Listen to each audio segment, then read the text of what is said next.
One cold winter, a lonely queen sat sewing by her ebony window frame. She pricked her finger, a drop of blood falling onto the snow.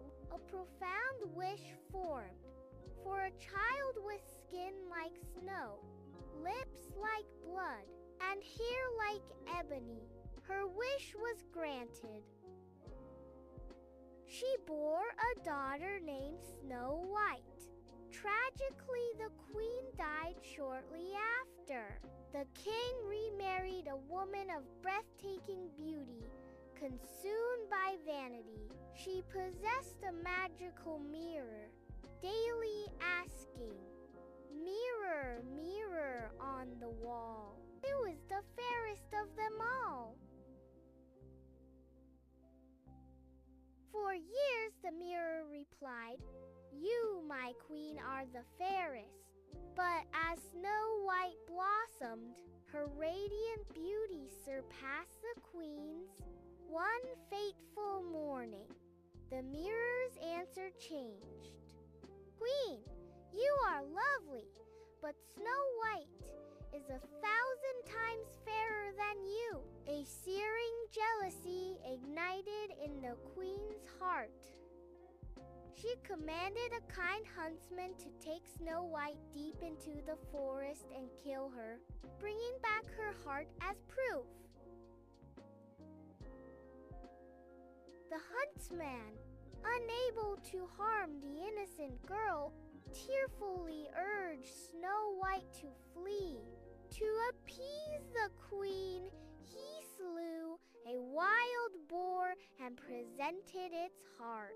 Lost and terrified, Snow White wandered through the dense, whispering wood. Just as despair set in, she stumbled upon a charming, tiny cottage. Inside, everything was miniature and orderly.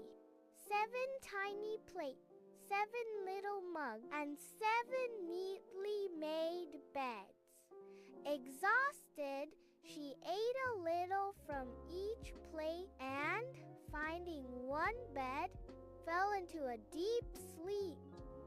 At dusk, the cottage's owners returned, 7 hard-working dwarfs. They were astonished to find a beautiful maiden asleep. Snow White awoke, startled, and tearfully recounted her harrowing tale. Moved by her plight, the dwarfs offered her shelter, but with one strict rule. She must never open the door to anyone while they were away. Back at the castle, the vain queen, believing Snow White dead, consulted her mirror. To her horror, it revealed the truth.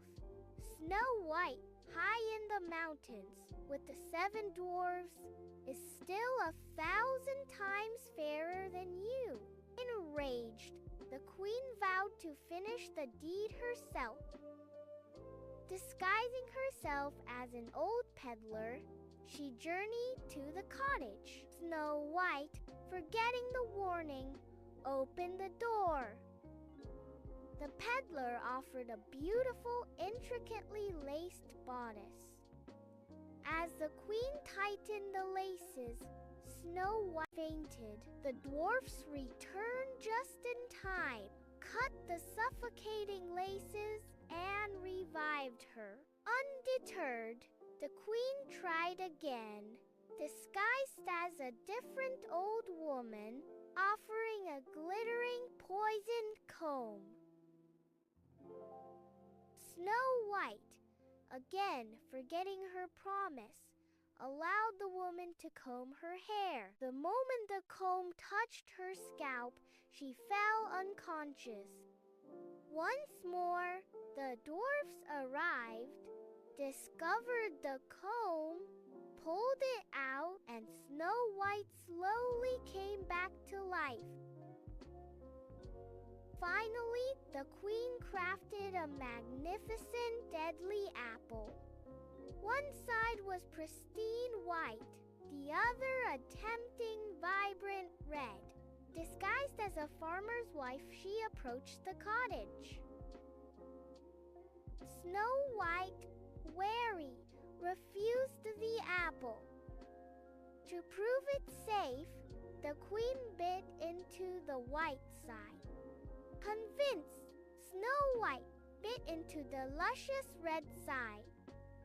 Instantly, the poison took hold, and she fell, seemingly dead. The dwarfs, finding Snow White lifeless, were inconsolable. They fashioned a magnificent glass coffin, adorned with gold, and placed her gently inside, carrying it to a peaceful forest hill. There, they kept a constant vigil, for she still looked as if she were merely sleeping. One day, a handsome prince, riding through the forest, I saw the radiant maiden in the glass coffin. Captivated, he learned her tragic story and pleaded to take the coffin to his castle, promising to honor her. Reluctantly, the dwarfs agreed. As the prince's men carefully lifted the heavy coffin, one stumbled, causing a sudden jolt. The small poisoned piece of apple dislodged from Snow White's throat. With a gasp, she opened her eyes, alive once more. The prince, overjoyed, immediately asked for her hand in marriage. Snow White, her heart filled with gratitude, happily agreed. The dwarfs were welcomed as honored guests. News of the wedding reached the vain queen, who consulted her mirror one last time. Snow White, it declared, is now queen, and 1,000 times fairer than you. Overcome with rage, the queen attended the wedding in disguise. Upon seeing the radiant bride, she recognized Snow White and, consumed by her own evil, turned and fled, never to be seen again.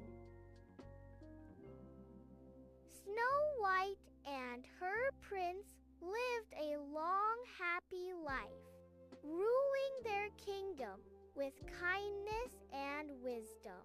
She never forgot the simple cottage habits, and he always remembered how quickly safety could turn to danger.